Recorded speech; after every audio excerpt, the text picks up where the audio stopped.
Hello दोस्तों, कैसे हैं आप सब। दोस्तों, मैं आपका दोस्त सोनल सिन्हा आपका स्वागत करता हूं अपने यूट्यूब चैनल में। तो दोस्तों, आज का वीडियो मैं आपको बताने वाला हूं myths associated with entrepreneurship. Basically, today I will tell you about the different kinds of myths that has been associated with entrepreneurship. इसका मतलब ये है दोस्तों, जैसे कि मैं आपको आप खुद सोच सकते हैं कि जब भी आप अपने पेरेंट्स से या अपने दोस्तों से या फिर जिसे भी आप जानते हैं, जब भी आप ये शेयर करते हैं कि मैं एक स्टार्टअप स्टार्ट करने वाला हूँ, मैं एक बिज़नेस स्टार्ट करने वाला हूँ, तो बहुत सारे आपको एस्टोनिशिंग मतलब कि आश्चर्यचकित कर देने वाले जवाब मिलते हैं। जैसे फॉर एग्जांपल, अरे यार बहुत रिस्क है, तू क्या करने वाला है, नहीं चला तो क्या होगा, अरे ऐसा नहीं होता है, पैसे डूब जाएंगे। बहुत सारी चीज़ें होती होंगी। फैमिली भी आपको सपोर्ट नहीं करती होगी इस मामले में, क्योंकि उन्हें भी लगता है कि जॉब करोगे तो रिस्क नहीं रहेगा, लाइफ स्टेबल रहेगी। ये सारी चीज़ें होती हैं ना दोस्तों। तो चलिए आज ऐसे ही बहुत सारे मिथ्स के बारे में बात करते हैं जो एंटरप्रेन्योरशिप से जुड़ी हुई है, जो एक्चुअली सही नहीं है। और मैं आपको फैक्ट्स और लॉजिक के साथ बताऊंगा कि क्यों मैं इसे मिथ कह रहा हूं। और आप भी कमेंट करके मुझे बता सकते हैं कि आप इस चीज से एग्री करते हैं या नहीं करते हैं। अगर नहीं करते हैं तो मुझे जरूर बताइए दोस्तों कि आप एग्री क्यों नहीं करते हैं, और अगर करते हैं तो प्लीज थम्स अप देना, शेयर करना, सब्सक्राइब करना, लाइक करना, ताकि मैं ऐसे ही इंफॉर्मेटिव वीडियो लेके आप सबके सामने आता रहूं और आपको अवेयर करता रहूं। तो चलिए दोस्तों, सबसे पहले स्टार्ट करते हैं, सबसे पहले मिथ के बारे में डिस्कशन करते हैं। तो सबसे पहला मिथ क्या है दोस्तों? Starting your own business is a risky affair. दोस्तों, आप सोच के देखो कि अगर आप कोई बिजनेस स्टार्ट कर रहे हो तो लोग सबसे पहले क्या बोलते हैं? यार बिजनेस करना बहुत रिस्क है, स्टार्टअप करना बहुत रिस्क है, ये आपके सारे पैसे डुबा देगा, है ना? सही बात है या नहीं? आप खुद से पूछ के देखो दोस्तों। उन सारे लोगों से आप बोलो या ना बोलो, बट खुद से एक सवाल पूछना कि अगर आप जॉब करते हो तो क्या वो रिस्क नहीं है? मतलब अगर आप जॉब कर रहे हो तो किसके अंडर कर रहे हो? एक कंपनी में काम कर रहे हो, एक स्टार्टअप में काम कर रहे हो, तो उसका कोई ना कोई तो ओनर होगा ना दोस्तों। वो भी तो बिजनेस ही कर रहा है, चाहे वो कितनी बड़ी कंपनी क्यों ना हो, कितना बड़ा स्टार्टअप क्यों ना हो। हर इंसान उसका कोई ना कोई ओनर होता ही है, और वो भी बिजनेस ही कर रहे हैं। और आप उस बिजनेस में थोड़ा सा कंट्रीब्यूशन दे रहे हैं अपनी एक्सपर्टाइज और अपने स्किल का यूज करके। वहां पे आप जॉब कर रहे हो और पैसा कमा रहे हैं। आपको नहीं दिख रहा है रिस्क है या नहीं है, क्योंकि आपको बताया नहीं जा रहा है, क्योंकि आपका वो काम ही नहीं है। आपका काम बड़े डिसीजंस लेना ही नहीं है, वो ओनर का काम होता है। तो ओनर को अगर रिस्क फील भी होगा तो क्या वो आपको कभी बताएगा? अगर आपको बताएगा तो आप तो निकल के चले जाओगे, आप बोलेगे कैसी कंपनी है, कल को मेरा जॉब रहेगा नहीं रहेगा। मैं आपको एग्जाम्पल देना चाहता हूँ जोमैटो के बारे में। जोमैटो, एक बार दीपेंद्र गोयल ने एक इंटरव्यू में, पॉडकास्ट में कहा था कि जोमैटो के पास 3 महीने के पैसे बचे थे। अगर उन्होंने फंडिंग नहीं रेस की होती तो कंपनी डूब जाती, बट फंडिंग उन्होंने रेस कर ली। तो जरा सोचिए दोस्तों, अगर वो अपने एम्प्लॉय को बताते हैं कि 3 महीने की फंडिंग बची है, तो क्या हालत होती है एम्प्लॉयज को? एम्प्लॉय तो डिमोटिवेट हो जाते हैं ना। तो एम्प्लॉयज को एक्चुअली बताया नहीं जाता है कि कंपनी में मेन ऊपर में क्या चल रहा है, क्या नहीं चल रहा है। इसीलिए आपको लगता है कि आप रिस्क फ्री है, लेकिन आपको ये समझने की जरूरत है, जिस भी कंपनी स्टार्टअप के लिए आप काम कर रहे हैं, वो भी एक बिजनेस चला रहा है। और बिजनेस में कहीं ना कोई रिस्क तो इन्वॉल्व रहता ही रहता है दोस्तों। एटलीस्ट जब आप स्टार्टअप करते हो, एंटरप्रेन्योरशिप में हो, अपना खुद का बिजनेस करते हो, तो एटलीस्ट आप उसके जो भी रिस्क है उससे अवेयर होते हो। बट जब आप जॉब करते होते हो ना, तो आप अवेयर नहीं होते हो बहुत सारे इंटरनल चीजों के बारे में, जो पब्लिक डोमेन में फाउंडर्स नहीं लेके आते हैं। हाँ, जो पूरे पब्लिक में आ जाती है वो अलग बात है, बट बहुत सारी ऐसी चीजें होती है जो फाउंडर्स नहीं चाहते हैं कि लोगों को पता चले कि उस बिजनेस से रिलेटेड ऐसा रिस्क है। जैसे मैंने आपको जोमैटो का एग्जांपल दिया था कि 3 महीने के पैसे बचे थे, क्योंकि इससे पैनिक क्रिएट होता है एम्प्लॉयज में। ठीक है दोस्तों, तो ये पहला है। अगर आप इस चीज से एग्री नहीं करते हैं तो कमेंट करके जरूर बताना। दूसरा दोस्तों, starting a business can be A second option. दोस्तों, हम जनरली क्या सोचते हैं, जॉब भी करते रहेंगे, साइड साइड में अपना एक कुछ बिजनेस भी हो जाएगा, दोनों चलता रहेगा। दोस्तों याद रखिए, अगर आप साइड बाय साइड बिजनेस कर रहे हैं ना, तो वो बिजनेस अगर चल भी गया ना, तो वो ज्यादा एक्सपैंड नहीं कर पाएगा, क्योंकि आपका मैक्सिमम टाइम आपका जॉब लेगा। और जो बचा कुचा टाइम है, आप ना तो यहाँ के रहोगे ना वहां के रहोगे, दोनों में आपको दिमाग लगाना पड़ेगा, फ्रस्ट्रेट हो जाओगे, और बिजनेस थोड़ा बहुत चल भी गया तो ज़्यादा वो एक्सपैंडेबल बिजनेस नहीं हो सकता है। तो कभी भी अगर आपको बिजनेस करना है तो अपने ऊपर सबसे पहले भरोसा करें, क्योंकि अपने ऊपर भरोसा होगा तभी आप फुल फ्लेज में बिजनेस के लिए आ पाएंगे। और ये ना सोचिए, मतलब आपको डर है ना कहीं कि बिजनेस नहीं चला तो जॉब तो है, ये सोच के साथ आप उतरेंगे। बहुत लोग करते हैं ये, वो गलत है दोस्तों, क्योंकि अगर आपको बिजनेस करना है तो आपको ये सोच के करना है कि इसको बहुत बड़ा बनाना है, और बहुत बड़ा बनाना है तो आप कभी भी दो नाव में पाँव नहीं रख सकते हैं। तीसरा दोस्तों, starting A business require a lot of capital. अभी कोई भी बिजनेस अगर आप स्टार्ट करते हो तो आपको बहुत सारे पैसे की जरूरत पड़ती है। ये तीसरा मिथ है दोस्तों। क्यों? क्योंकि बहुत सारे ऐसे बिजनेस हैं जिसमें पैसे की उतनी जरूरत पड़ती ही नहीं है। जैसे for example real estate, channel partner या ब्रोकर। दोस्तों अगर आप मेट्रो सिटीज में रहते हो, टीयर 2 सिटीज में रहते हो, वहां पर अगर फ्लैट्स तो आजकल बिकने ही लगे हैं। मेट्रो सिटीज में तो बिकते ही थे, टीयर 2 सिटीज में भी बिकने लगे हैं, जमीन बिकने लगे हैं। उस केसेस में आपको क्या चाहिए? क्लाइंट को बेसिकली दिखाने के लिए, प्रोजेक्ट दिखाने के लिए एक बाइक चाहिए, उसमें तेल चाहिए, या कार अफोर्ड कर सकते हो तो कार, एक मोबाइल फोन जो आज के डेट में सबके पास रहता है दोस्तों। और क्या चाहिए? कुछ भी नहीं।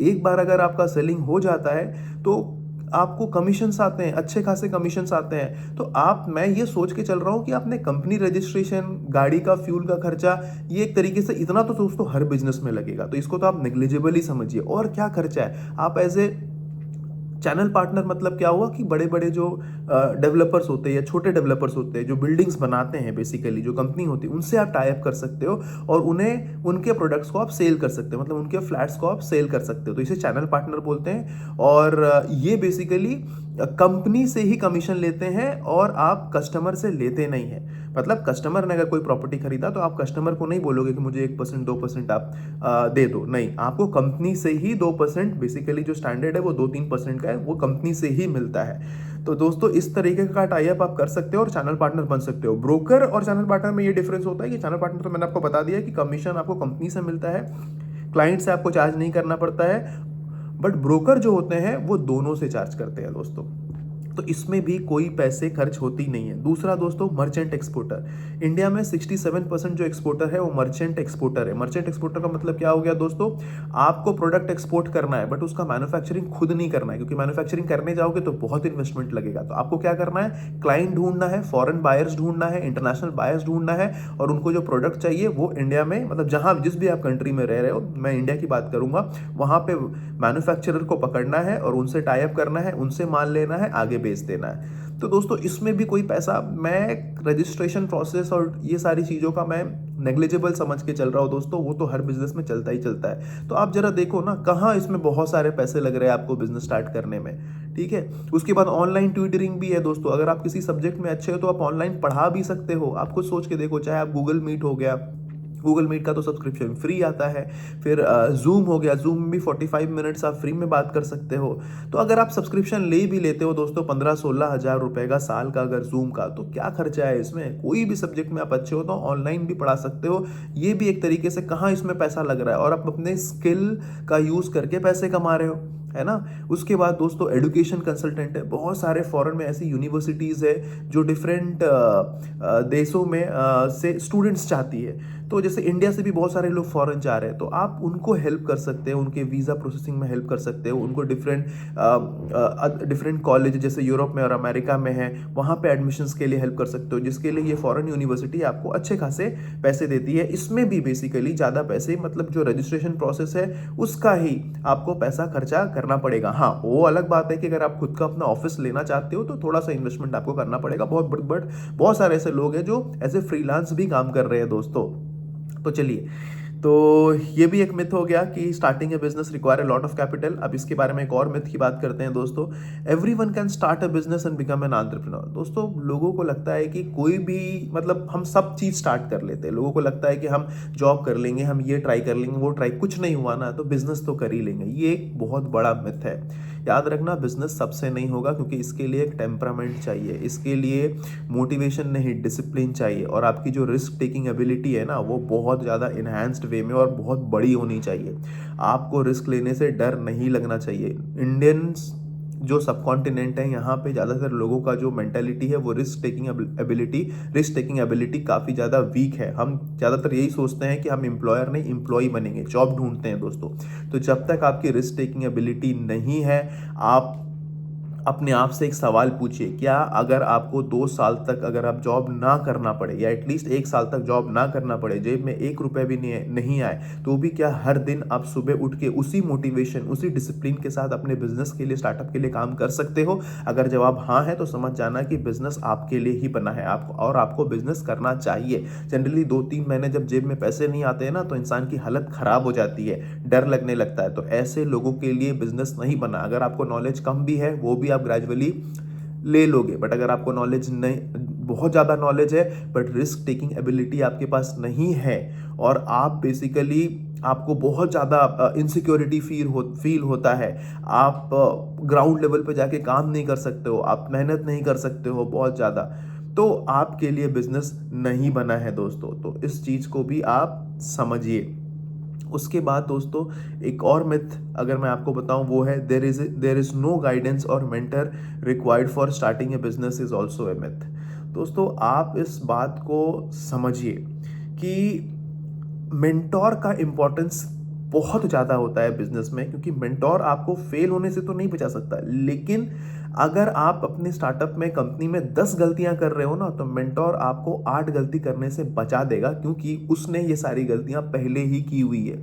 आप जरा खुद सोच के देखो दोस्तों कि अगर आप क्लास 1 से लेके 10 तक आप पहुंच गए, अगर आपको 10th का एग्ज़ाम देना है और 10th में अगर आपको मैथ्स का एग्ज़ाम देना है, ठीक है, और आप बोल रहे हो कि मैं फेल हो जाऊंगा, क्यों? क्योंकि आपने पढ़ाई नहीं की है, आपने ना तो क्वाड्रेटिक इक्वेशन पढ़ा है, ना तो एचसीएफ एलसीएम पढ़ा है, आपको अलजेब्रा नहीं आता है, आपको ट्रिग्नोमेट्री नहीं आती है, आपको हाइट एंड डिस्टेंस नहीं आता है, तो आपको डरना चाहिए, क्योंकि आपको आता ही नहीं है और ना ही उस चीज़ को समझने के लिए पढ़ने के लिए आपने किसी अच्छे मेंटोर को ढूंढा जो आपको गाइड कर सके। तो ना आपने पढ़ाई लिखाई की, ना आपने किसी मेंटोर से गाइडेंस मांगा, तो आप फेल होगे ही। आपको डरना चाहिए। तो इस चीज़ के बारे में आप समझो कि अगर मेंटोर रहेगा तो जो सक्सेस आप 5 साल में अचीव करोगे वो शायद 2 साल या 1 साल में भी अचीव कर सकते हो दोस्तों।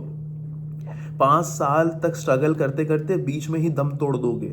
उससे अच्छा है कि एक अच्छा मेंटोर ढूंढो जो आपको समझाए हर चीज़ों के बारे में, आपको हर प्रॉब्लम से निकालने की कोशिश करे। समझ रहे हो आप इस बात को? तो ये भी एक बहुत बड़ा मिथ है। और आजकल के डेट में दोस्तों लोगों को लगता है गूगल में तो हर चीज़ अवेलेबल है। तो दोस्तों आपको ये बात समझनी होगी कि गूगल में भी जो आर्टिकल्स और जो भी चीज़ें डली होती है वो भी कोई इंसान ही जाके वहाँ पर अपलोड कर रहा है। वो इंसान कितना सही है नहीं है इसकी कोई क्रेडिबिलिटी नहीं है, क्योंकि गूगल को कुछ पता नहीं होता। गूगल के पास जो भी आता है वो आपको उठा कर दे देता है उसके कीवर्ड्स के हिसाब से। जो भी आप सर्च करते हो वो सही है नहीं है उसका कोई प्रूफ नहीं है दोस्तों। तो इस चीज़ को बिल्कुल भी लाइटली ना ले। एक मेंटोर और एक गाइड जरूर हायर करें, खास करके जो आपके फील्ड में से जुड़ा हुआ हो।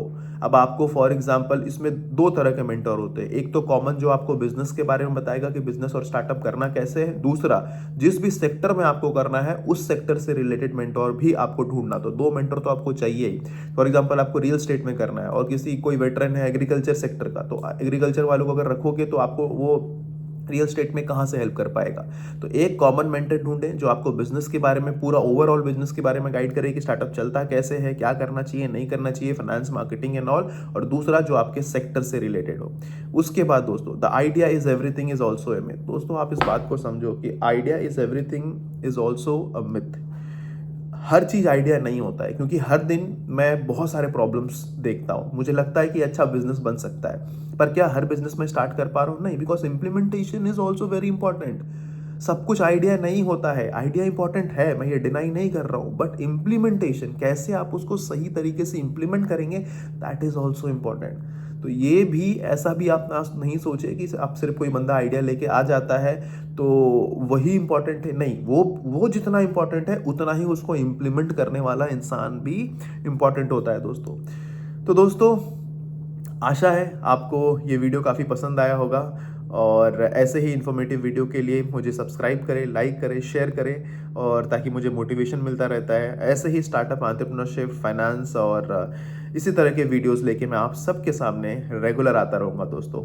थैंक यू सो मच, और प्लीज़ सब्सक्राइब करना ना भूलें और कमेंट जरूर करें दोस्तों, जो भी इस थॉट के बारे में आप क्या सोचते हो, और कोई और भी ऐसा मिथ है जो स्टार्टअप से रिलेटेड है, वो अगर आप जानते हो तो उसे जरूर शेयर करना। थैंक यू सो मच, फिर मिलूंगा आपसे।